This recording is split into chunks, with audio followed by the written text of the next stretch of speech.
Very good morning to all of you students. I just hope you all are well and good and safe at your home. So this is Shilpa Sharma once again, and today we are going to start a new chapter. This is your first chapter in EVS of class 5th. So I just hope this video will be very helpful to all of you and you will get much more knowledge from this. So without wasting our time, I think we should start this chapter. So as you can see, the name of this chapter is super senses. Senses क्या होते हैं बच्चों? जैसे हमारे अंदर 5 senses होते हैं, हमारे ईयर्स हैं, हमारी नोज़ है, हमारी आइज़ हैं, टंग है, स्किन है। ये हमारे 5 सेंसेस हैं जो हमें बहुत हेल्पफुल होते हैं किसी भी चीज़ को स्मेल करने में, देखने में, सुनने में, है ना? सेम एज आज इस चैप्टर में हम एनिमल्स के और बर्ड्स के बारे में पढ़ेंगे। एनिमल्स और बर्ड्स आपने कभी कभी देखा होगा बच्चों, जैसे कि आप किसी गार्डन में अगर कुछ खा रहे हैं या फिर किसी ओपन एरिया में, आपने स्कूल में प्लेग्राउंड में कहीं लंच कर रहे हैं, सडनली क्या होता है कि कोई बर्ड आती है, चाहे वो ईगल हो, क्रो हो, वो आपके हाथ से चपाती का वो पीस उठाकर उड़ जाती है अपनी बीक में दबाकर। ऐसा होता है। इसका मतलब आपने कभी ऑब्जर्व किया है क्या वो सडनली एकदम से आ गई? नहीं, उसने कितने ऊपर से, क्योंकि आपने ये देखा होगा ईगल जो है वो नॉर्मली बाकी बर्ड्स के अकॉर्डिंग उसके कंपैरिजन में काफ़ी ऊंची हाइट पर उड़ती है ना? सबसे ज़्यादा ऊंची हाइट पर उड़ने के बाद भी उसने इतनी ऊंचाई से आपके हाथ में वो पीस देख लिया, ऑब्जर्व किया। So you just can observe this कि उनके सेंसेस कितने ज़्यादा सुपर हैं। ओके, अब आप दूसरा एग्जाम्पल देखिए, जैसे कि डॉग है।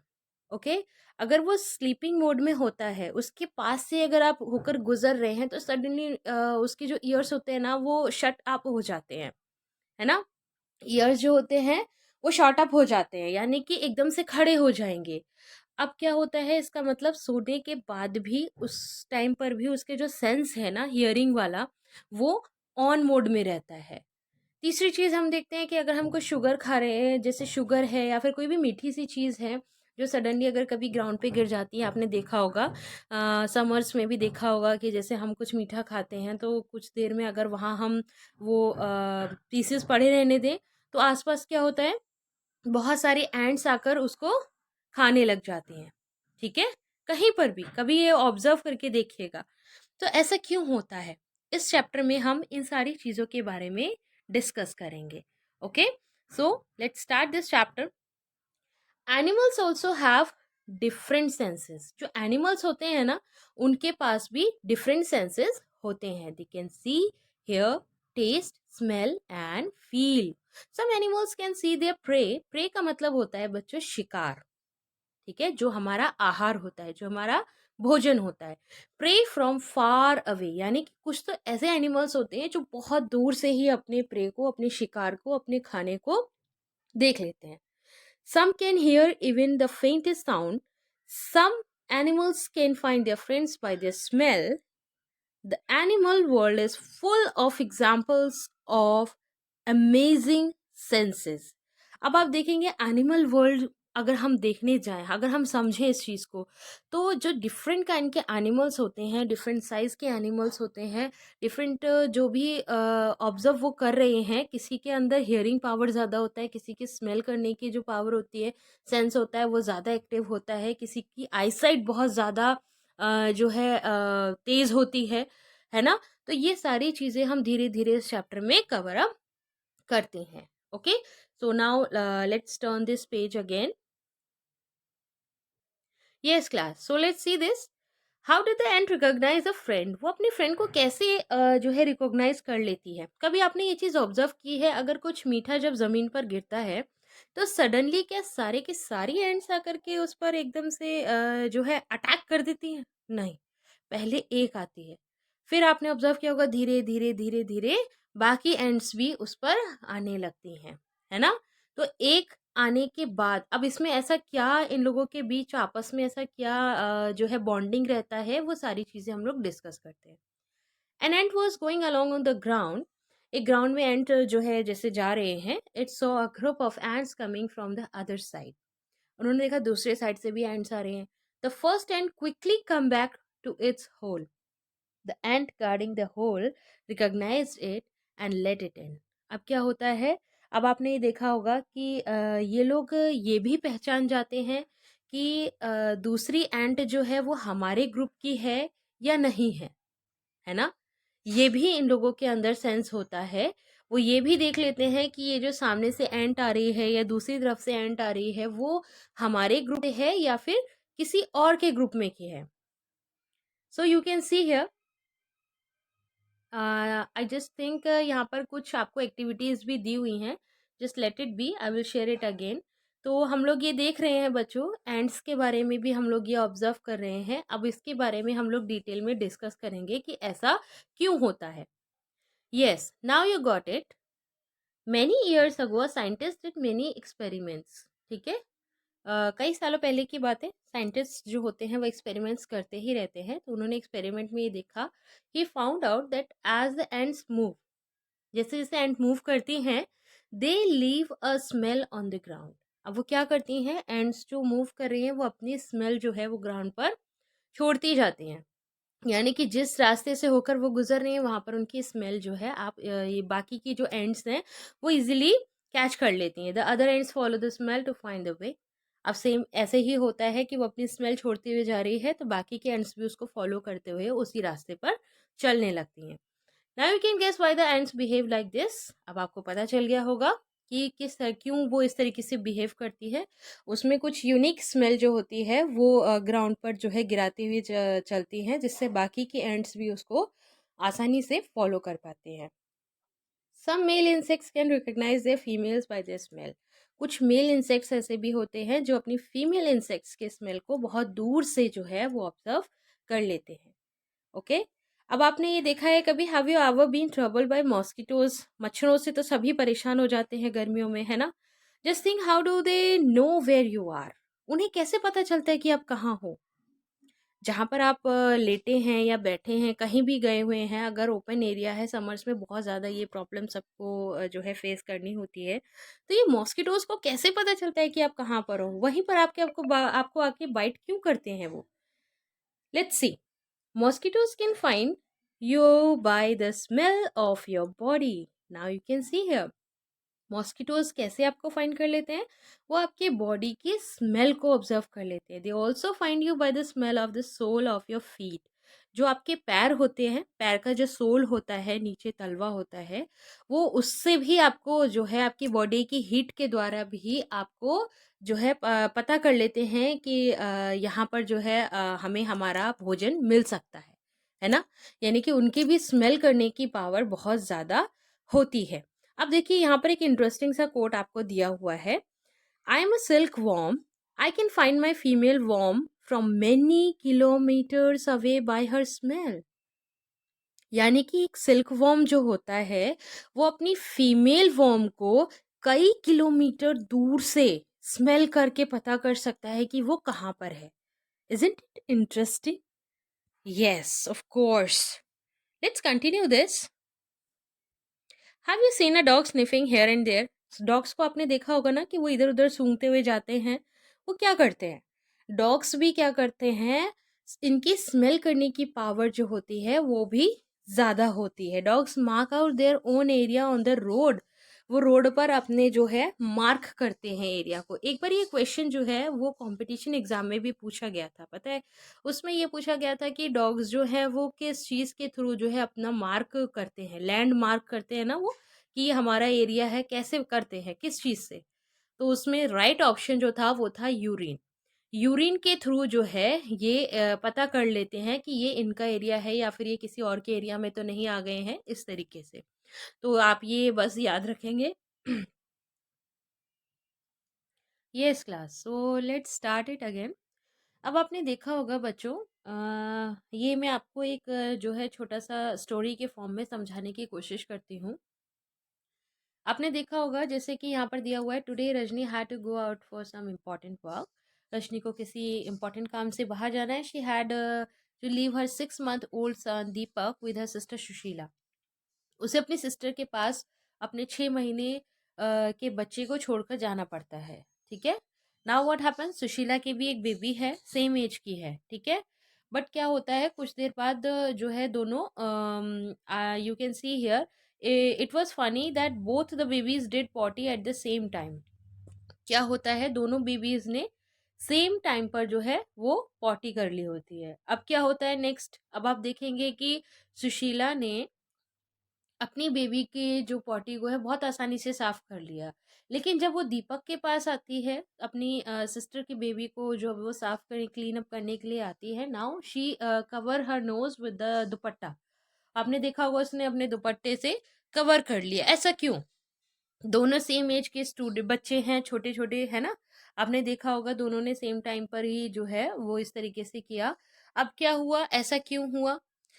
इसका एक रीजन ये हो सकता है बच्चों कि जो सुशीला मदर है वो अपने बेबी को 6 मंथ से क्लीन अप करने का, बाथरूम कराने का, हर चीज़ का जो है वो जिम्मेदारी जो है कर रही है। तो इसकी वो हैबिचुअल है ना, इस चीज़ की वो हैबिचुअल है। अच्छा, एक और एग्जांपल के थ्रू हम लोग ये समझते हैं, जैसे कि आपने देखा होगा अगर आप कभी स्कूल जा रहे हैं या फिर कभी मार्केट जाते हैं, तो जो हीप ऑफ गार्बेज होता है ना, यानी कि जो जिस जहाँ पर हम लोग बहुत सारा कचरा एक साथ इकट्ठा कर देते हैं एक बड़े से ओपन से ग्राउंड में, है ना। वहाँ पर अगर बहुत सारा कूड़े का ढेर है, तो वहाँ से जाते समय हम क्या करते हैं, अपनी नोज़ को बंद कर लेते हैं, क्योंकि हम लोग उसकी स्मेल को बियर नहीं कर सकते।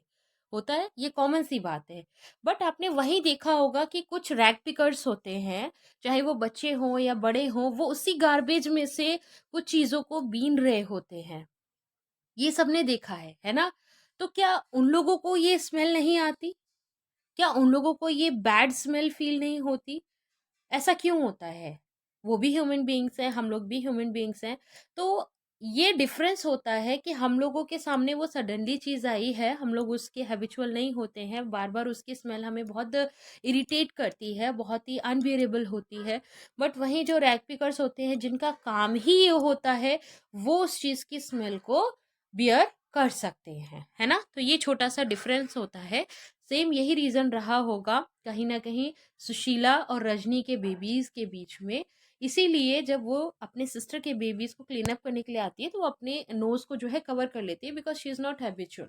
Okay, so maybe this will be the reason also. Let's continue this again. Yes, students, this will be very interesting topic. So let's see this. Write the name of a bird which has eyes in front of its head like humans. जैसे humans की eyes सामने होती है ना, आपको एक bird का नाम कोई भी ऐसा ढूंढना है जिसकी eyes बिल्कुल front पे होती हो. Okay?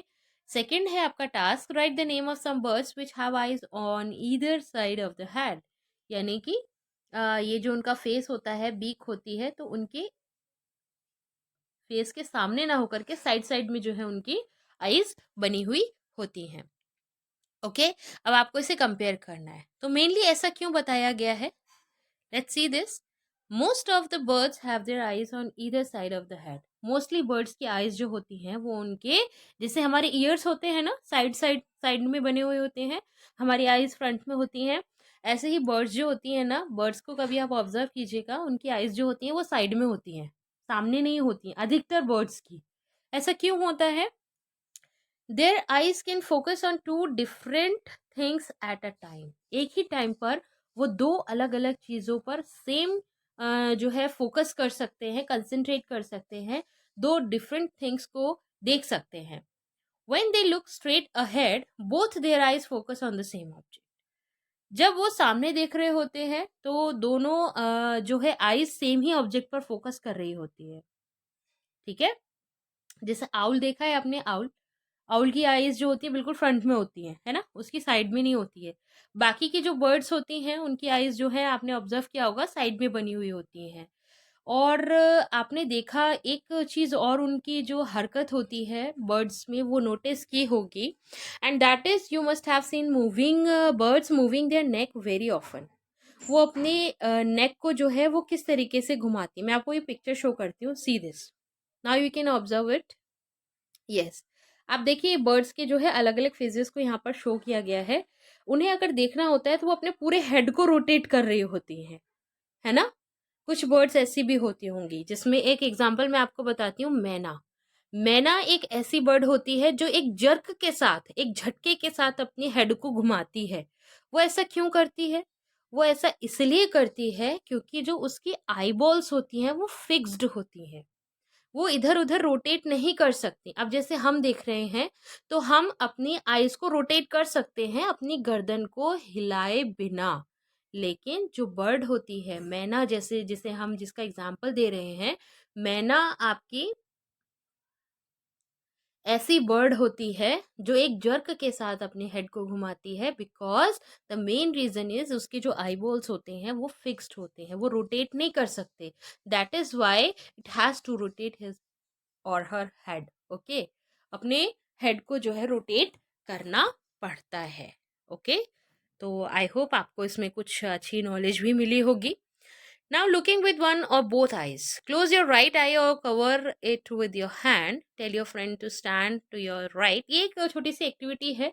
इसमें क्या है, आपको अपनी एक आइज क्लोज करके, जैसे आप एक काम ये भी कर सकते हैं, आपने बॉल को एक जो है हवा में उछाला एंड आपने एक आइज क्लोज कर ली अपनी। नाउ यू कैन ऑब्जर्व कि आपको वो बॉल कैच करने में प्रॉब्लम होगी, है ना, एक आंख से। वहीं आप दोनों आइज को जब फुली कंसंट्रेशन के साथ, फोकस के साथ उस बॉल को देखेंगे तो आप आसानी से उसे कैच कर पाएंगे, है ना। तो this will also be your activity. इसी के साथ हम लोग ये भी देखते हैं, some birds like kites, kites हैं, ईगल्स हैं, वुल्चर हैं, है ना, can see 4 times as far as we can. हम जितना देख सकते हैं, जितनी हमारी क्षमता है, ये बर्ड्स जो होती हैं, काइट्स, ईगल, विल्चर, ये हमसे 4 गुना ज्यादा काफी दूर से देख सकती हैं। These birds can see things from a distance of 8 meters. What we can see from a distance of 2 meters. यानी कि हम 2 मीटर की दूरी से जिस चीज को बहुत अच्छे से देख पा रहे हैं, ये 8 मीटर्स की दूरी से उसको उतने अच्छे से देख सकते हैं। ठीक है, यानी कि जो ईगल्स हैं, वुल्चर है, इस काइंड की बर्ड्स जो होती हैं, उनकी आईसाइट बहुत ज्यादा तेज होती है। Now can you guess from what distance can eagle in the sky can see a roti on the ground. Sky में कितने मीटर्स की दूरी पर से देख रही है वो, ये आपको ऑब्जर्व करना है। ओके, अब हम बात करते हैं कलर्स के बारे में। Do animals see colours? क्या एनिमल्स को भी कलर्स दिखाई देते हैं? कभी ये चीज ऑब्जर्व की है? Animals can not see as many colours as we can. जितने कलर्स हम देख पाते हैं ना, एनिमल्स उतने कलर्स नहीं देख पाते। See how things in this pictures will be seen by some animals. अब आप देखिए कि इस पिक्चर्स में कुछ एनिमल्स को किस तरीके से ये चीजें दिखाई दे रही हैं, है ना। जैसे कि ये आप इसके बारे में देखिए, कैसे कलर्स दिखाई दे रहे हैं, एंड बर्ड्स को जो है कैसे कलर्स दिखाई देते हैं। बर्ड्स में एक मैंने एग्जांपल दिया था आपको आउल का। तो जो आउल होता है ना, उसे कोई भी कलर दिखाई नहीं देता है ना। आउल को कोई भी कलर दिखाई नहीं देता, ये सबको मालूम होगा। उसे कोई भी ऑब्जेक्ट अगर दिखता है तो वो सिर्फ और ब्लैक एंड व्हाइट कलर में दिखाई देता है। क्लियर? सेम जैसे लास्ट पिक्चर है आपका, ऐसा। ठीक है, इस चीज को भी ध्यान रखेंगे। It is believe that animals that are awake in the day time can see some colours. जो दिन में जगते हैं, दिन में देखते हैं, क्योंकि आउल तो हमारा रात में दिखता है ना। तो जो दिन में देखते हैं उन्हें कुछ कलर्स दिखाई दे सकते हैं। Those animals that are awake at night can see things only in black and white colours. देखिए यहाँ पर ये चीज मेंशन कर दी गई है कि जो रात में जगते हैं एनिमल्स, देखते हैं, उनको चीजें सिर्फ ब्लैक एंड व्हाइट कलर्स में ही दिखाई देती हैं। Okay, yes. तो अब बच्चों हम लोग स्टार्ट करते हैं कुछ साउंड्स के बारे में, है ना। जैसे आपने देखा होगा, ये जो आपका लंगूरी बंदर है ना, जिसे हम लंगूरी बंदर भी कहते हैं। High up on the tree a langur warns others. Warn यानी चेतावनी देना, डेंजर आ रहा है यानी खतरा है किसी चीज का। ये बहुत ही अलग तरीके की आवाजें निकालते हैं, है ना। तो ये जो साउंड्स निकालते हैं, ये मैसेजेस होते हैं बाकी के एनिमल्स के लिए, बाकी के जो चीज जो एनिमल्स कैच कर पा रहे हैं कि यहाँ पर एक जो है डेंजर है, हमारे लिए कोई खतरा है, हमें यहाँ से तुरंत निकल जाना चाहिए। जैसे कि हो सकता है वहां पर कोई टाइगर आ गया हो, लेपर्ड आ गया हो, है ना। The langur does this by making a special warning call. और ये लंगूरी बंदर सबको कैसे अवेयर कर पाते हैं, एक अलग तरीके की स्पेशल जो है वो आवाज निकालते हैं। Birds also give alarm calls to warn about the danger. Birds भी जो है वो एक अलग तरीके के खतरे को भांप लेती हैं, और अलार्म कॉल्स का मतलब होता है कि यूनिक तरीके की आवाज निकालना, जिससे बाकी के एनिमल्स जो है समझ जाते हैं कि हाँ अब यहाँ पर खतरा है।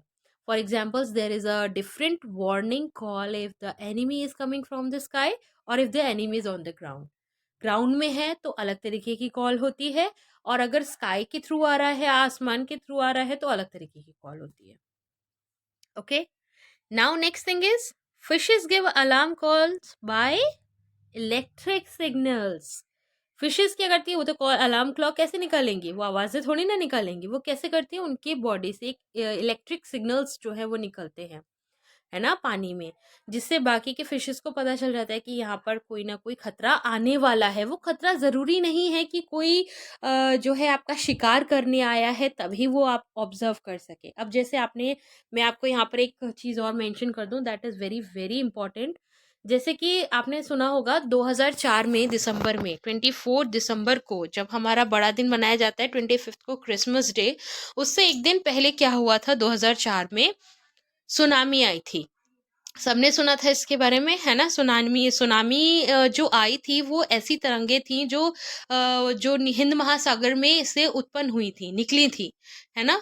तो ये जब अर्थक्वेक आ रहा था वाटर में, तो ये चीज़ वहाँ रहने वाले, उस आइलैंड के आसपास रहने वाले सभी एनिमल्स को पहले से पता चल गया था, और उन्होंने अलग तरीके की, वहाँ के जो लोकल ट्राइब्स होते हैं ना, जो जनजातियाँ वहाँ रह रही होती हैं, वहाँ पर लोगों ने ये चीज़ ऑब्जर्व कर ली थी कि आज एनिमल्स जो है वो बहुत ही अलग तरीके का साउंड क्रिएट कर रहे हैं, यानी कि कोई डेंजर हो सकता है. तो जो एनिमल्स थे वो जगह छोड़कर सेफर प्लेस पर पहुँच गए थे, और उनके पहुँचने के कुछ देर बाद जो है वो सुनामी ने उस एरिया को हिट किया था. ठीक है, तो ये आपका अर्थक्वेक हो या फिर जो आपके कहते हैं, जिसे आपदा कहते हैं ना, डिजास्टर, अगर कुछ होने वाला होता है, भूकंप हो, लैंडस्लाइड हो, कुछ भी हो, वहाँ के आसपास के जानवरों को पहले से ही भाप हो जाती है. ठीक है, तो ये एक बहुत ही इंटरेस्टिंग सेंस है. Now you can C, yes, dolphins also make different sounds to give messages to each other. Scientists believe that many animals have a special language of their own. सबकी अपनी अलग अलग लैंग्वेज है. Okay, तो ये scientist भी इस चीज़ को देख चुके हैं और ऑब्जर्व कर चुके हैं. Now you can C, yes, so students, आपने ये चीज़ ऑब्जर्व की होगी कि ये अलग अलग एनिमल्स में अलग अलग तरीके के अलार्म कॉल्स जो है ये लोग देते हैं. अब एक इम्पॉर्टेंट चीज़ जो है, इस पर बेस्ड क्वेश्चंस भी जो है वो एग्जाम में पुटअप किए जाते हैं, स्लॉथ. ठीक है, अब स्लॉथ क्या होता है ये मैं आपको यहाँ पर एग्जाम्पल के थ्रू बता रही हूँ. You can see the image here. ठीक है, ये इमेज भी आप देख सकते हैं. इस पर बेस्ड भी क्वेश्चन काफ़ी सारे पुट होते हैं. It looks like a bear. ये एक बेयर की तरह दिख रहा है, बट इज नॉट. पर वो बेयर नहीं होता. ठीक है, इट इज अ स्लॉथ. ये क्या है, स्लॉथ है. It spends almost 17 hours a day sleeping. ये 17 घंटे जो है वो दिन में सोता है. वो भी कैसे सोता है, hanging upside down on a tree branch. पेड़ की टहनियों पर लटक कर सोता है ये 17 hours तक. Isn't it amazing? The sloth eats the leaves of the same tree on which it lives. जिस पर वो रहता है उसी की leaves वो खाता है. It hardly needs anything else. When it has eaten enough leaves from that tree, it moves to the nearby tree. जब वो वहाँ की लीव्स अधिकतर खा लेता है तो वो दूसरे पेड़ पर चला जाता है.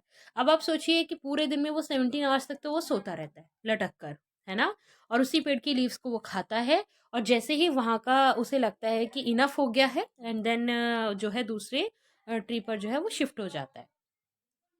स्लॉथ्स जो होते हैं वो 40 years तक के लिए जीवित रहते हैं. ठीक है, अब आप देखेंगे sloths live for about 40 years, and in that time they move around only 8 trees.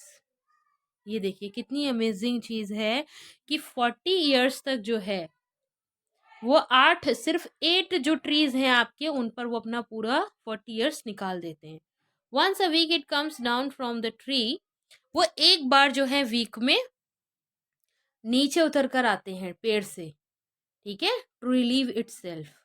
अपने आप को थोड़ा सा रिलीव करने के लिए वो एक हफ्ते में एक बार नीचे आते हैं. 40 years में आप ये समझिए वो 8 trees को जो है 8 trees पर ही मूव ऑन करते हैं केवल. सो ये बहुत इंटरेस्टिंग चीज़ थी. सो Now this is very very interesting part of this chapter and I think it is last point. अब आप देखेंगे ये टाइगर के बारे में जो है मैंने यहाँ पर बताने की दिखाने की कोशिश की है। टाइगर के बारे में हम सब लोगों ने पढ़ा है, तो कुछ चीज़ें हम जान लेते हैं। A tiger can see 6 times better at night than most of us. वो हमसे 6 times ज्यादा देख पाता है रात में। टाइगर की आईज जो होती है ना, वो इतनी ज्यादा शार्प होती हैं। अभी 4 times ज्यादा कौन देख सकता था हमसे? किसकी बात की थी हमने? यस, हमने बर्ड्स के बारे में बात की थी। जो वुल्चर होते हैं, काइट होते हैं, है ना, ईगल होते हैं, ये इनकी आईसाइट जो है हमसे 4 times ज्यादा होती है। लेकिन जो टाइगर्स होते हैं इनकी 6 times ज्यादा होती है। ये रात में भी हमसे 6 गुना ज्यादा देख सकते हैं। Okay, and next important thing, कुछ पॉइंट्स और भी इसमें डिस्कस किए हुए हैं, उसे भी हम लोग देख लेते हैं। द टाइगर्स विस्कर्स, विस्कर्स किसे कहते हैं? ये जो आप देख रहे हैं ना, मूछे जैसे हम कहते हैं ना, जैसे कैट की भी होती है। तो ये जो विस्कर्स होते हैं टाइगर के, ये बहुत सेंसिटिव होते हैं and can sense the movements और वाइब्रेशंस इन द एयर। ये हवा में जो वाइब्रेशंस हो रही होती है ना, इनके विस्कर्स के थ्रू इन्हें वो वाइब्रेशंस पता चल जाती हैं। Okay, and they help the tiger move in the dark and find its prey. अपने शिकार को ढूंढने में इनको बहुत हेल्पफुल होती है, क्योंकि इन्हें वो वाइब्रेशंस इनके विस्कर्स से पता चल जाती हैं कि इनका शिकार इस वक्त किस तरफ है। A tiger sense of hearing is so sharp, उसके सुनने की क्षमता भी बहुत ज्यादा है। It can make out the difference between the rustling of the leaves and the sound of an animal moving on the grass. अब आप देखिए कि उसकी हियरिंग पावर इतनी ज्यादा है कि घास में पत्तियों के खड़कने की आवाज और घास पर अपने शिकार के चलने की आवाज, दोनों में वो बहुत आसानी से अंतर खोज लेता है। The ears of the tiger can move in different directions. अब क्या होता है, टाइगर के ईयर्स जो होते हैं, the ears of the tiger can move in the different directions and this helps to catch the sounds from all around. उसके ears जो है वो अलग अलग डायरेक्शंस में रोटेट हो जाते हैं और इससे उसको जो है सुनने की क्षमता उसकी जो है उससे पता चल जाता है कि इस वक्त आवाज कहाँ से आ रही है ना। Now next thing you can see here, yes, tigers make different sounds for different purpose, like when it is angry or to call out to a tigress. It can also roar or snarl. ठीक है, उसके दहाड़ने की और roar करने की जो आवाज है ना, वो अलग अलग टाइम पर अलग अलग तरीके की होती है। अगर उसे टाइग्रेस को बुलाना है तो वो अलग तरीके से रोर करेगा। एंड जो है आप ये भी देख रहे हैं, its roar can be heard up to 3 kilometre away. 3 kilometre की दूरी से भी उसके रोर करने की आवाज सुनाई दे सकती है। Each tiger has its own area which में कवर सेवरल किलोमीटर्स। बहुत सारे किलोमीटर्स तक जो है एक टाइगर का एरिया, कहते हैं ना, एक अपना एरिया होता है। जैसे डॉग्स मार्क कर लेते हैं ना अपने लैंड को, सेम एज टाइगर जो होता है ना, वो भी अपने एरिया को मार्क कर लेता है और वो कुछ ही दूरी का नहीं बल्कि कई किलोमीटर्स तक होता है। उस कई किलोमीटर्स में वो एक ही टाइगर जो है उसका एरिया रहता है। Okay, same as tigers mark their area with their urine. A tiger can at once come to know if there is another tiger in its area by the smell of the urine. वो urine के smell से पता कर लेता है कि वो किसी और टाइगर के एरिया में तो नहीं चला गया है ना, क्योंकि वो उसी चीज से अपना मार्क कर लेते हैं लैंड एरिया एंड उतने ही बीच में वो लोग अपना सरवाइव करते हैं। सो बच्चों, यही था आपके इस चैप्टर में टाइगर्स के बारे में, बर्ड्स के बारे में, इंसेक्ट्स के बारे में, स्लॉथ के बारे में। कुछ ऐसे एनिमल्स हैं, जैसे हमने कुछ बर्ड्स के बारे में भी देखा। बर्ड्स के जो ईयर्स होते हैं ना बच्चों, आपने ऑब्जर्व किया होगा, वो हमें दिखाई नहीं देते, क्योंकि उनके ईयर्स जो होते हैं वो एक होल की तरह होते हैं और उनके फेदर्स से कवर किए हुए होते हैं, है ना, इसलिए वो हमें दिखाई नहीं देते। और कुछ ईयर्स ऐसे होते हैं एनिमल्स के जो दूर से हमें दिखाई देते हैं, जैसे एलिफेंट्स होते हैं। एलिफेंट्स के ईयर्स क्या होते हैं ना, फैन लाइक ईयर्स होते हैं उनके, बड़े बड़े से। किसी के लीफ शेप में ईयर्स होते हैं, जैसे हमारे डियर हो गया, है ना, रैबिट हो गए। इस तरीके से आपने देखा होगा, ऑब्जर्व किया होगा, प्रीवियस क्लासेस में भी पढ़ा होगा। तो ये डिफरेंट शेप्स के ईयर्स होते हैं, कुछ के दिखाई देते हैं, कुछ के नहीं भी दिखाई देते हैं। Okay, so this is it. I just hope कि आपको ये चैप्टर जो है इंटरेस्टिंग लगा होगा, समझ में आया होगा। And if you have any query, you can ask me. Okay. Thank you.